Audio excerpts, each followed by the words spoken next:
مسلما كنت وأبقى مسلما تشهد الأرض بهذا والسماء. Assalamualaikum warahmatullahi wabarakatuh.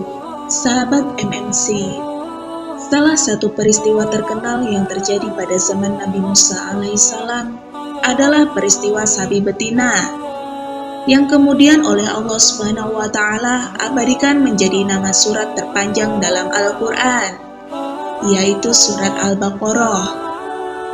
Mengutip riwayat dari Ubaidah As-Salmani, Ibnu Katsir dalam kitab tafsirnya menuturkan, di kalangan Bani Israel ada seorang lelaki kaya raya yang tak punya anak, bernama Syam'un.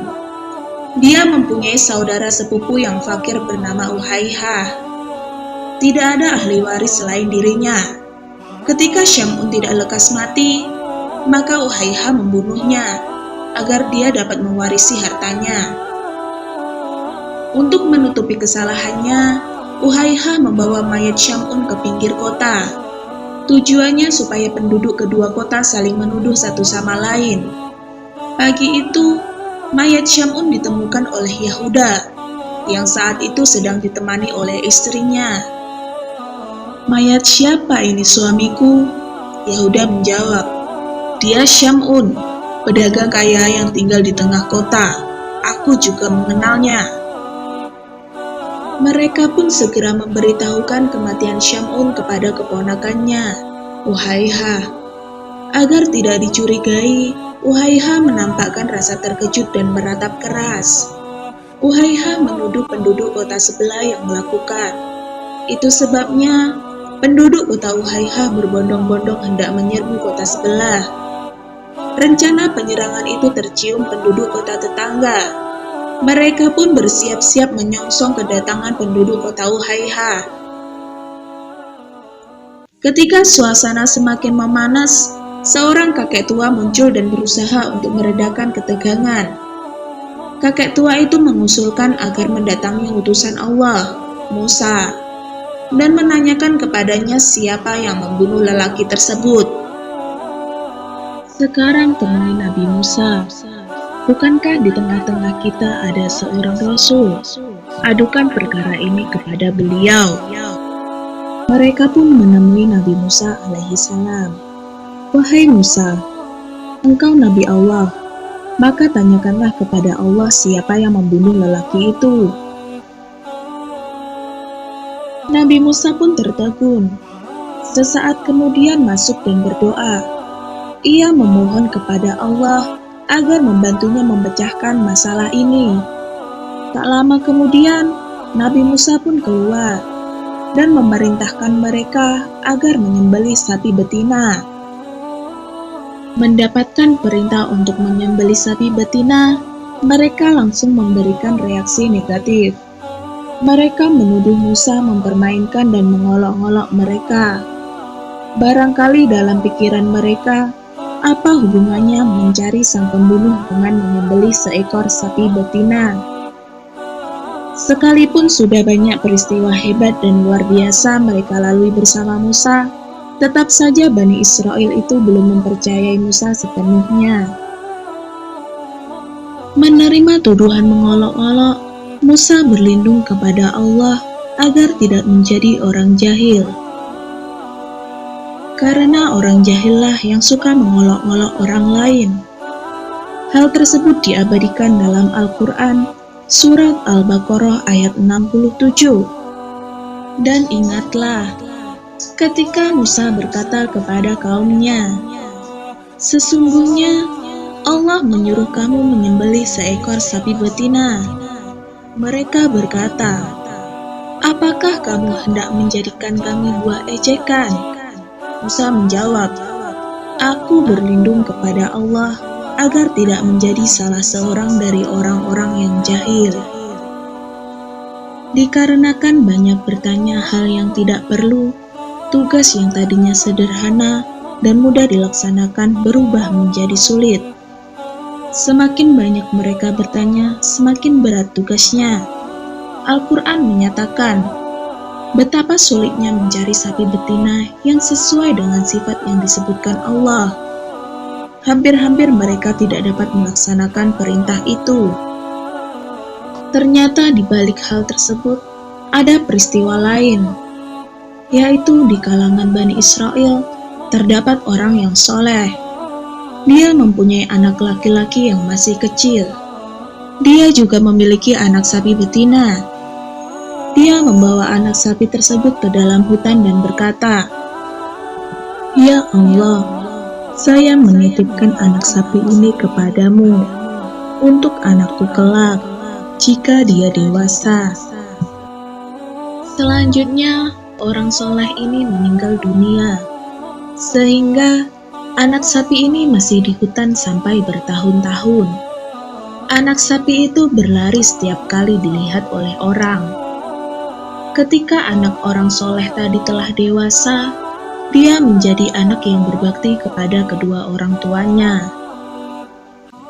Tiap pagi dia mencari kayu bakar yang ditaruh di punggungnya, lalu datang ke pasar untuk menjual kayunya itu. Kemudian dia menyedekahkan sepertiga dari hasil menjual kayu tersebut, memakan sepertiganya, dan sepertiganya lagi dia berikan kepada sang ibu. Pada suatu hari, sang ibu berkata kepadanya, "Sesungguhnya ayahmu telah mewariskan anak sapi betina untukmu, yang dititipkan kepada Allah di hutan ini. Maka berangkatlah. Berdoalah kepada Rob Nabi Ibrahim alaihissalam, Nabi Ismail alaihissalam, dan Nabi Ishak alaihissalam, agar mengembalikan anak sapi tersebut kepadamu. Ciri-cirinya, jika engkau melihatnya, kamu membayangkan seakan-akan sinar matahari memancar dari kulitnya. Dia diberi nama Al-Mudahabbah karena keindahan dan kejernihannya." Kemudian anak tersebut memasuki hutan. Lalu dia melihat anak sapi sedang merumput. Lantas dia memanggilnya dengan mengatakan, "Saya bermaksud kepadamu dengan menyebut nama Rob Nabi Ibrahim alaihissalam, Nabi Ismail alaihissalam, dan Nabi Ishak alaihissalam." Kontan sapi itu menengok ke arahnya dan berjalan mendekatinya. Anak tersebut lalu memegang leher sapi itu dan menuntunnya. Dengan izin Allah Subhanahu wa Ta'ala, tiba-tiba sapi tersebut berbicara, "Wahai anak yang berbakti kepada kedua orang tua, tunggangilah aku, karena hal itu lebih meringankanmu." Anak tersebut berkata, "Sesungguhnya ibuku tidak memerintahkanku melakukan hal itu. Akan tetapi beliau berkata, 'Peganglah lehernya.'" Kemudian sapi menjawab, "Demi Rabb Bani Israel, jika engkau menunggangiku, niscaya kamu tidak dapat menguasaiku untuk selamanya. Ayo berangkat. Sungguh jika engkau memerintahkan gunung melepaskan diri dari pangkalnya dan berjalan bersamamu, niscaya ia akan melakukannya lantaran baktimu kepada ibumu." Lantas pemuda tersebut berjalan bersama sapi menemui ibunya. Sang ibu pun berkata kepadanya, "Sesungguhnya engkau orang fakir, engkau tidak memiliki harta, engkau kerepotan mencari kayu bakar di siang hari dan melakukan qiyamul lail di malam hari. Oleh karena itu, pergilah, juallah sapi ini." Si anak bertanya, "Wahai ibu, saya harus menjualnya dengan harga berapa?" Ibunya menjawab, 3 dinar. "Engkau jangan menjual tanpa pertimbanganku." Harga sapi telah dipatok 3 dinar. Sang anak pun berangkat ke pasar. Lalu Allah Subhanahu wa Ta'ala mengutus malaikat agar dia melihat makhluknya dan kekuasaannya, sekaligus untuk menguji pemuda tersebut bagaimana baktinya kepada orang tuanya. Sungguh, Allah Subhanahu wa Ta'ala mengetahui hal tersebut. Lalu sang malaikat bertanya kepada pemuda tersebut, "Kamu jual sapi ini dengan harga berapa?" Dia menjawab, 3 dinar, dengan catatan ibuku meridhoinya. Lantas malaikat berkata, "Saya beli 6 dinar, tetapi engkau tidak perlu meminta persetujuan ibumu." Pemuda itu berkata, "Seandainya engkau memberiku emas seberat sapi ini pun, saya tidak akan mengambilnya, melainkan dengan ridho ibuku." Kemudian dia membawa pulang sapi kepada ibunya, dan dia menceritakan tentang harganya. Lalu sang ibu berkata, "Kembali lagi, jualah dengan harga 6 dinar berdasarkan ridho dariku." Dia pun berangkat ke pasar dan menemui malaikat. Sang malaikat bertanya, "Apakah engkau telah meminta persetujuan ibumu?" Sang malaikat berkata, "Saya akan memberimu 12 dinar." Pemuda itu pun menolak, lalu kembali kepada ibunya dan menceritakan hal tersebut kepadanya. Ibunya pun berkata, "Sungguh, orang yang mendatangimu adalah malaikat dalam bentuk manusia untuk mengujimu. Jika dia mendatangimu lagi, katakan padanya, 'Apakah engkau memerintahkan kami untuk menjual sapi ini ataukah tidak?'" Selanjutnya, malaikat kembali mendatangi pemuda tersebut. Lantas, pemuda tersebut menanyakan kepada malaikat sesuai dengan pesan yang disampaikan oleh ibunya. Malaikat pun menjawab, "Kembalilah kepada ibumu dan tolong sampaikan kepadanya, biarkanlah sapi ini. Sungguh, Nabi Musa bin Imran alaihi salam akan membelinya dari kalian untuk mengungkap korban pembunuhan seseorang di kalangan kaum Bani Israel. Janganlah engkau menjualnya kecuali dengan kepingan dinar yang memenuhi kulitnya. Oleh karena itu, tahan dulu sapi ini." Allah Subhanahu wa Ta'ala memang menakdirkan orang-orang Bani Israel yang menyembelih sapi itu. Mereka terus-menerus menanyakan ciri-ciri sapi tersebut, dan ternyata ciri-ciri yang diberikan sesuai dengan ciri-ciri sapi pemuda saleh. Hal tersebut merupakan imbalan bagi pemuda atas baktinya kepada sang ibu. Akhirnya, mereka pun membeli sapi tersebut dengan emas sepenuh kulit sapi. Lalu kami berfirman, "Pukullah mayat itu dengan sebagian anggota sapi betina itu." Demikianlah Allah menghidupkan kembali orang-orang yang telah mati dan memperlihatkan kepadamu tanda-tanda kekuasaannya agar kamu mengerti. Quran Surat Al-Baqarah ayat ke-73.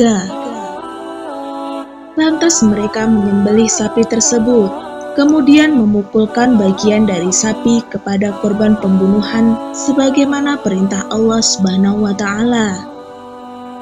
Selanjutnya, orang yang dibunuh bangkit, hidup lagi dengan seizin Allah, sedang urat lehernya masih mengalirkan darah. "Yang membunuh saya adalah Uhayha," sembari menunjuk sepupunya itu. Kemudian dia jatuh dan mati di tempatnya. Si pembunuh terhalang mendapat warisan. Pelajaran penting bagi kita sekarang ini untuk tidak meniru sifat buruk Bani Israel. Bertanya karena tidak tahu boleh saja. Bertanya untuk minta penjelasan lebih lanjut terhadap hal yang samar-samar tentu juga tidak dilarang. Tetapi mempertanyakan sesuatu yang sudah jelas, seperti pertanyaan Bani Israel tentang sapi betina itu, tentu akan mempersulit diri sendiri. Setelah menceritakan tentang perintah penyembelihan seekor sapi betina yang disampaikan oleh Musa kepada Bani Israel, dan bagaimana Bani Israel banyak tanya tentang sifat sapi yang disembelih itu, barulah Allah Subhanahu wa Ta'ala menyebutkan latar belakang kenapa perintah itu diberikan, yaitu untuk mengungkap kasus pembunuhan yang terjadi pada waktu itu.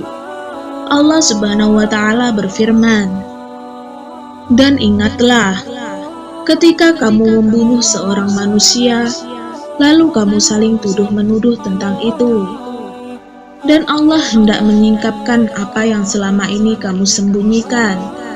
Quran Surat Al-Baqarah ayat ke-72. Kisah ini diriwayatkan oleh Ibnu Katsir dalam kitab tafsirnya. Wallahu a'lam bishawab.